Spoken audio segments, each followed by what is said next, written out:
The story begins with a high school girl, Mitsuha Yamano, being pushed off a cliff by bullies during an argument. After that, she wakes up and initially concludes that she's dead. But then she remembers what her otaku brother would think, and it makes her realize that she's been transported to another world. Unfortunately, her brother isn't here to help her navigate this fantasy because he died in an accident along with her parents. Regardless, uses the memories she has of him to wander this new world. After walking for days, Mitsuha is exhausted, so she eventually collapses, but not before coming across a girl named Colette. The kind villager takes Mitsuha in, but when our protagonist wakes up, she's unable to understand Colette's language. She still manages to communicate, and the two girls are able to learn each other's names. The next morning, Mitsuha wakes up feeling a lot better, but Colette is worried about her, so she shows off some cool gymnastic skills to prove that she's all good now. Seeing this, the excited villager takes her along with her to go foraging.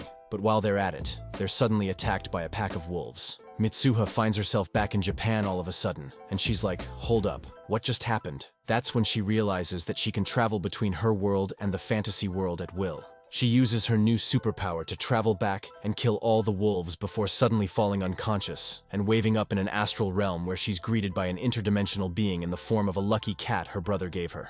The cat explains that her strong will to survive after falling down the cliff took some of his power, giving her the ability to travel between worlds and heal all injuries. He leaves her with the power and promises to visit in a few centuries, but first, he gives her the ability to understand the language of the fantasy world. Mitsuha wakes up and realizes that she can now understand Colette, along with the other villagers. Colette's father pays her in gold for the wolf corpses, and at this point, Mitsuha realizes that she can make bank with her new power. She decides that she's going to gather enough money to retire in both worlds, and settles on 2 billion yen, which is approximately 80,000 gold coins.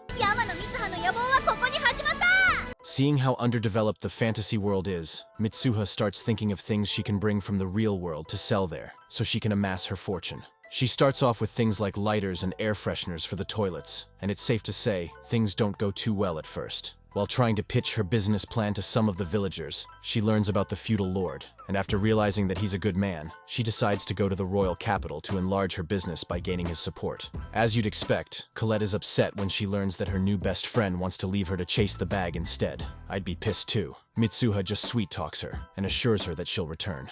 The following morning, our girl sets off in a carriage to go see the feudal lord, Klaus von Boses, but along the way, she teleports back to her house in the real world to take a bath. Afterward, she turns everything she owns into cash, and then searches online for a private military company called Wolffang. After getting the location in South America, Mitsuha teleports there, and upon meeting the commander, he values her gold coin at $200, so she exchanges what she has so far for weapons that she'll need in the other world. She also researches ancient feudal societies to figure out the best things to sell there. Afterward, she teleports back to the other world, and finally finishes the journey to meet Klaus von Boses. Unfortunately, when she arrives at the Lord's residence, the guards prevent her from going inside because she doesn't have an appointment. Just then, she sees a carriage and learns that the people inside are the Lord's sons, so she comes up with a clever plan. By teleporting ahead of the carriage and lighting some firecrackers, Mitsuha is able to startle the horses and pretend like she got hit by them. The sons come out to see her, but they don't know she's faking it, so they take her in their carriage and return home with her to take care of her. She literally used one of the oldest tricks in the book, but they still feel for it. How ancient is this world? Seeing that she's in, she pretends to wake up and finally gets to meet Lord Claus, who's now apologizing to her for the accident. As you'd expect, our girl takes the opportunity to make a good impression by gifting the Lord a Swiss Army knife, which fascinates him. At dinner, she introduces herself as a noble from the distant land of Japan, claiming that she left to become a successful merchant. She then reveals a pearl necklace she'd like this sell to them. But the Lord's wife, Iris, claims that pearls are so rare in their world that no amount of gold will be able to buy it. As a result, they strike a deal, whereby Iris hides the necklace from the public, and in exchange, Mitsuha gets enough money to open a general store in the capital. The family is impressed by Mitsuha's business sense. So the next morning, Lord Claus sends our girl to the royal capital in his carriage, along with an official sponsorship letter and an invitation to visit him anytime she likes. Upon getting to the capital, Mitsuha immediately gets a shop for herself and fills it up with products from modern-day Japan. But it appears that the residents are way too old-fashioned, because even after 2 days after, they're all still uninterested. Just when it looks like she'll make it 3 days without a sale, one of the girls notices shampoo, so she pitches the product to them. Unfortunately, they feel it's too expensive, so she desperately stops them from leaving, offering a free sample and even free food just so they buy something from her. The girls agree, and Mitsuha literally cries tears of joy as she thanks them. After meeting her end of the bargain, she manages to sell shampoo, moisturizer, and even jewelry, giving the customers complimentary chocolate with every purchase. Some of the maids at the mansion show the chocolate to the head chef Marcel, who is so astonished that she takes it to his master, Viscount Reiner. At the same time, they learn that the girls ate fresh fish at Mitsuha's shop, which sounds impossible to them because the closest fishing spot to the capital is 10 days away. Intrigued by this, the Lord instructs Marcel to investigate, so he goes there to ask for fresh fish, revealing that he's the head chef of the Reiner house, who's also in charge of the daughter, Adelaide's upcoming debutante ball. He explains that the event must be a success, and when Mitsuha receives the offer to provide them with fresh fish, she grabs the opportunity, knowing that such an event would be a literal goldmine to acquire more coins. Of course, our girl knows she can't mess up, so she prepares an amazing dish for Reiner and Adelaide to sample. And the moment they taste the food, they're so impressed that they grant Mitsuha's request when she asks for full control over planning the event. From providing the dress and jewelry, and even preparing the entertainment, Mitsuha is now in charge. And this just gives her the leverage to sell more shampoo and body wash to Adelaide for the party. Mitsuha teaches Marcel fish-themed recipes to be served at the party. And after that, she teleports to a professional fashion designer on Earth to get a dress for Adelaide, all while pretending to be measuring her. Soon, it's time for the ball, and the moment Adelaide takes the stage, she stuns everyone with her incredible dress. Thanks to some special effects coming from Mitsuha's laptop, things seem to be going perfectly, but then Mitsuha becomes unsettled when she sees Klaus and Iris, who brought their sons, Alexis and Theodore, to the party as suitors for Adelaide. It turns out that Iris was worried because her shop has been closed, but everything is settled when they learn that Mitsuha has just been busy organizing the ball. Unfortunately, they soon run out of fish, so in a desperate move to save the party, Mitsuha rolls out all the snacks for dessert, which gives the chefs enough time to make fries for the guests. At the end of the night, the party is such a success that many nobles want to marry Adelaide, and because of how amazing Mitsuha's food was, she becomes recognized all over the capital. After Adelaide's ball, Mitsuha's business finally takes off, and she's suddenly confronted by the head chef to Baron Turk, who attended the party. After tasting the fish-themed dishes, the Baron no longer likes his normal food, so now the aggressive chef is demanding fish from her.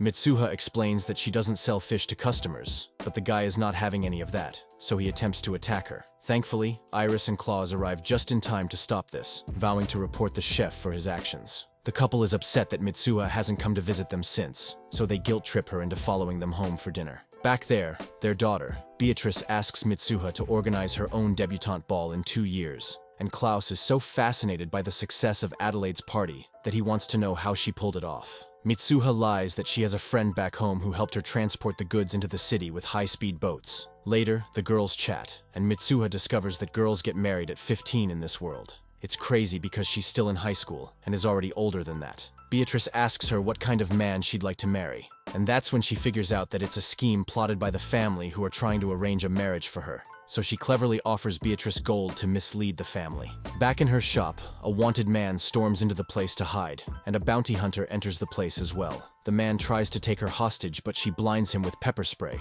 so he runs out with her knife. She chases after him along with the bounty hunter, and after the guy is apprehended by some other guys too, she learns that they're all members of a mercenary guild. Excited by the prospect of having such an experience, she asks to hire them for a mission. Mitsuha takes the crew back to her shop and gets introduced to them. There are the swordsmen Sven and Grit, spearman Zepp, and Ilza the archer. She asks them to take her hunting and they agree, so she goes back to Japan to get camping equipment and all. However, when she returns, she's surprised to find out that most adventurers are having a hard time finding jobs, to the point that they've resorted to banditry. During the hunting experience, the adventurers are impressed by Mitsuha's cool stuff like her tent, lighter, and most of all, canned soup. Seeing how intrigued they are by her equipment, she contemplates selling the modern-day items to the mercenaries to improve their working conditions. Our girl tries to take a bath in her bikini, but gets scolded for it because the old-fashioned people don't know what it is, and assume that she's exposing her body.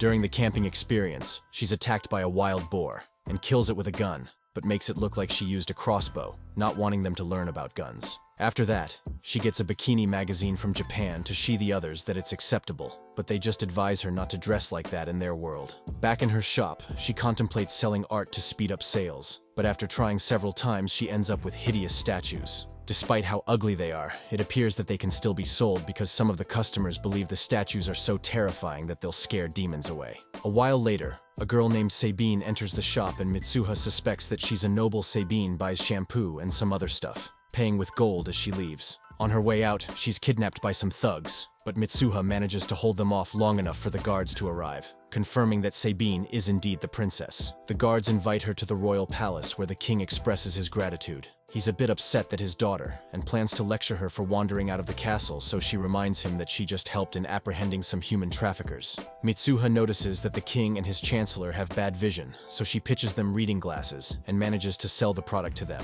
but also ticks him off when she reveals that she can't be bribed to do his bidding.